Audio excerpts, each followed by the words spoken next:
Hi everyone, I'm Eggfur and great to see you today. So today we're going to look at Etho hopper clocks, and these two behind me are the standard Etho hopper clocks that you'll find on the wiki or in various YouTube videos.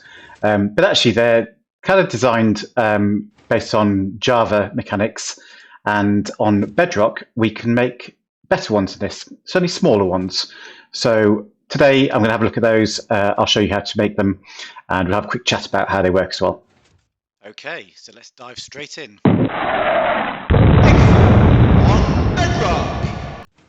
So this is your normal Etho hopper clock. It's one wide, as you can see, but it's not tileable because of the dust that's here. That would interfere if you tried to tile these.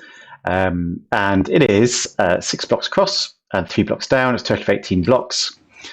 This one is very similar, except you can see we've replaced the dust with torches. So a little mini torch tower here, and that means that we can now tile this. But as a result, it's now 8 blocks across and 3 blocks up and down, so a total of 24 blocks. Okay, so we are going to build something for Bedrock, which is going to be smaller, and we'll start off with the non-tileable version over there. So I'm going to come up 3, just because it's convenient for me to build it like that. And I'm going to place my hoppers facing into each other. And then normally you would have a comparator here. I'm going to do it just very slightly differently. I'm going to place a piston, and it's a standard piston just there. And on top of that, I'm going to place my comparator. I'll do the same at the other side. And this is the difference that you could do in Bedrock, because you can't place comparators on top of pistons. In Java, they'll just break. And take these blocks out. And now if I get a bit of a redstone block, I'm going to pop that just here and pop redstone on the end here and here, and we're done. So how does this thing work? Well, you can see this redstone block at the moment is locking this hopper. So that's the locked symbol. That means it's active. So if I put items into here, they will start to move across. As they start to move across, they eventually will empty the one of the hoppers. And when it empties, you'll see this comparator goes out. When the comparator goes out, the dust goes out. This block, this piston can retract, and it allows this piston to extend like that. And so every time that you get a full cycle, or half cycle actually of the clock, then the piston goes backwards and forwards. So how do we actually get power out of it? Well, there's 2 ways. So I can put redstone dust along here, and that will power the redstone dust when a block comes here. So half the time it's powered, half the time it's unpowered. That's one way.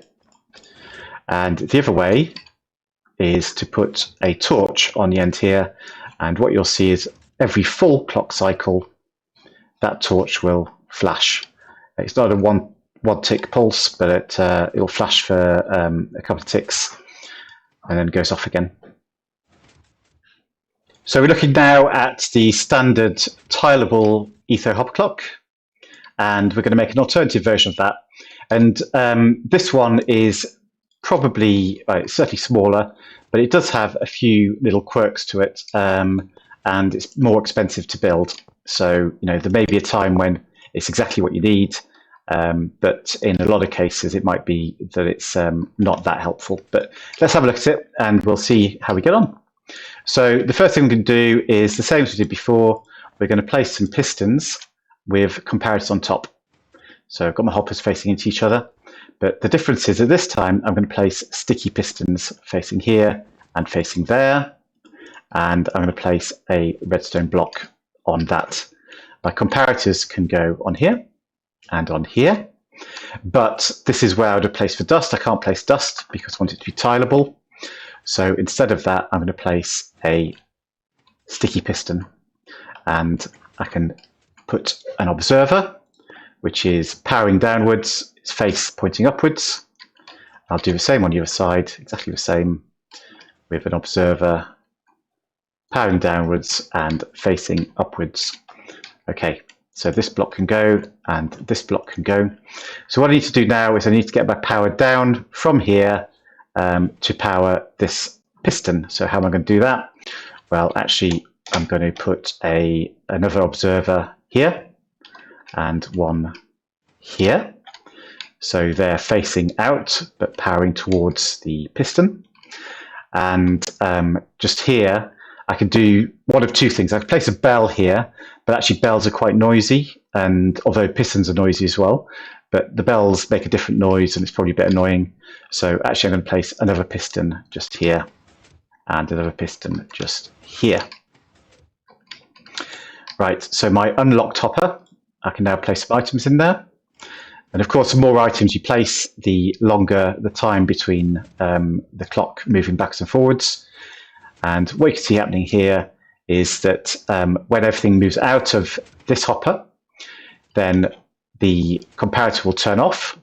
That will pull back this piston. The observer will power this piston, which triggers this observer, which triggers this piston to pull the block back. So we'll see that now. There we go. And of course, it's the same thing. The items move from the unlocked hopper to the locked hopper backwards and forwards. So I talked about this one having a few niggles compared to the standard design, and obviously you can see it's more expensive to build. It's obviously wider than the standard design, but it is actually 10 blocks by 2, so that's 20 blocks compared to 24 for this. So as a piece of redstone engineering, I think it's interesting. One of the challenges we've got is how do we get actually a pulse out of this? And there's a few ways to do that. So the first one is I can put a torch up here. So that torch will be off most of the time. And when this redstone block comes back, we'll see that the torch gives a pulse. So that's one way. Another way would be to put an observer here. And this will give us a 1 tick pulse, but it'll give us a 1 tick pulse every half clock cycle. So every time that the hopper locks or unlocks, then we'll get a pulse out of here. So that's two ways. The third way is you'll see that I've actually put a sticky piston in here now.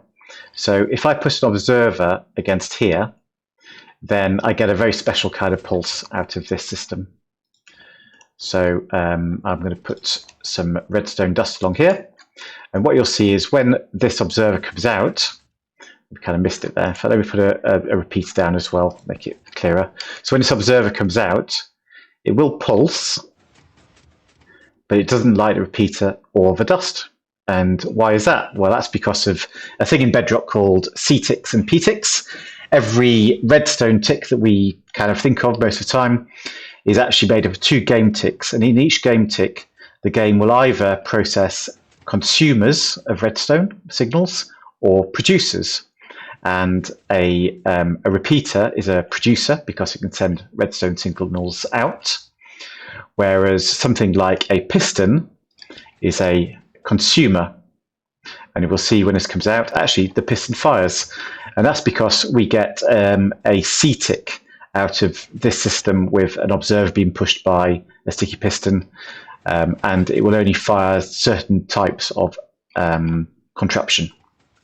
Okay, so if you want to fire a piston or a dropper or a hopper, sorry, not a hopper, a dropper or a dispenser, something like that, they are all consumers, and this will work. If you want to fire a repeater or a comparator, it will not work. Okay. So then the other thing we could potentially do is, rather than having a sticky piston here, we can have a normal piston like this.